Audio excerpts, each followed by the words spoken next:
Hi guys. आप सबको तो पता है क्या अब नेपाल में राजा आएगा। ये हल्ला बहुत दिनों से चल रहा है। ये हल्ला का मेन बहुत सारा लोग है जो राजावादी, उसको वो प्रजातंत्र नहीं चाहिए, उसको राजा चाहिए इस देश में।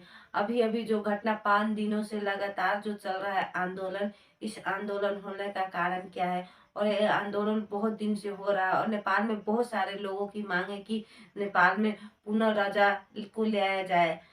ये जो आप शख्स देख रहे हैं ये दुर्गा प्रसाद इसका नाम है। ये पहले प्रजातंत्र था, से ये बहुत खुश था और इसको राजा की कोई आवश्यकता नहीं थी। ये जो MLA party, KP Sharma Oli और शेर बहादुर देवा के प्रचार करते हुए और प्रचार प्रसार कर रहे थे और उसका गुणगान कर रहे थे, मगर अभी ऐसा नहीं है। अभी सडनली जो दुर्गा प्रसाद है वो भी बदल गया। इसका बदलने के कारण ये खुद बोलता है कि मैं राजावादी हूँ और मैं स्वतंत्र रूप से ये चाहता हूँ कि नेपाल में राजतंत्र आए और नेपाल में राजा का जरूरी है। इतने दिन से प्रजातंत्र है, इसमें कुछ भी नहीं हुआ है। सिर्फ और सिर्फ नेपाल देश को इस सिर्फ और सिर्फ नेपाल देश को इस नेता ने लूटा है और कुछ नहीं किया है। इसलिए अब नेपाल में राजा का होना बहुत जरूरी है और नेपाल में राजतंत्र होना चाहिए और राजा ही आकर इस देश का बचाना चाहता है।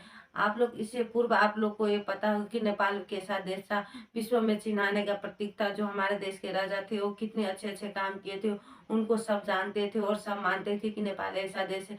मगर अभी प्रजातंत्र आने के बाद ऐसा कुछ भी नहीं है। जो राजा थे पुनः के और सबके बारे में ऐसा वैसा कुछ लोग हैं जो राजा का समर्थन करते हैं और कुछ लोग हैं जो नहीं करते। खास करके मैं अभी को युवा को देख रहा हूँ, जो खास जो बचे कुचे उसको राजा की जरूरत है। वो लोग मांग करते हैं कि राजा चाहिए। और जो कुछ है जो पार्टी का अध्यक्ष है केपी शर्मा ओली, शेरबा देवा, ये लोग सब बोल रहे हैं कि राजा अभी अ, चिल्लाने का काम मात्र कर रहा है। दुर्गा प्रसाद कुरेला अभी राजा कोई भी शख्स नहीं ला सकता नेपाल में। क्या ये हो सकता है? नेपाल में राजा आ सकता है? ऐसा सबका मानना है कि राजा आएगा तो देश अच्छा से चलेगा। फिर भी जो कहते हैं ना, केपी शर्मा ओली बोलता है कि राजा कोई भी शख्स नहीं ला सकता नेपाल में। ये लोग और सिर्फ भोंकने का काम या फिर बोलने का काम मात्र कर सकता है। ऐसा कभी भी नहीं हो सकता।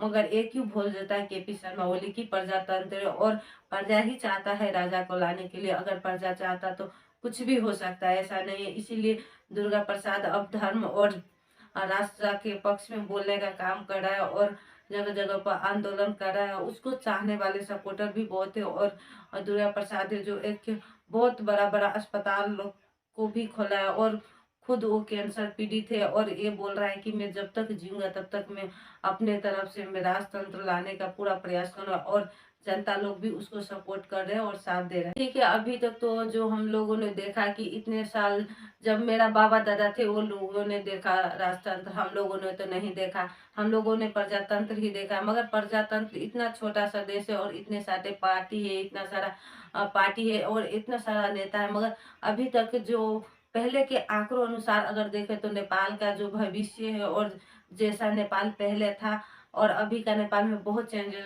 बहुत फर्क हो गया।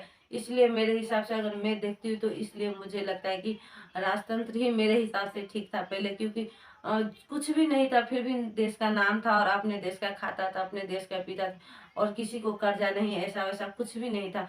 मगर अब तो ऐसा नहीं है। एमसीसी भी पास हो गया, देश किसका है कोई पता पता नहीं। एक होता है ना जो घर का मुखिया होते हैं, उस पे पूरा जिम्मेदारी होता है कि मेरा घर कैसे चलेगा। इसी कारण से उसको पूरा जिम्मा होता है अपने घर का। मगर ऐसा नहीं है नेपाल में।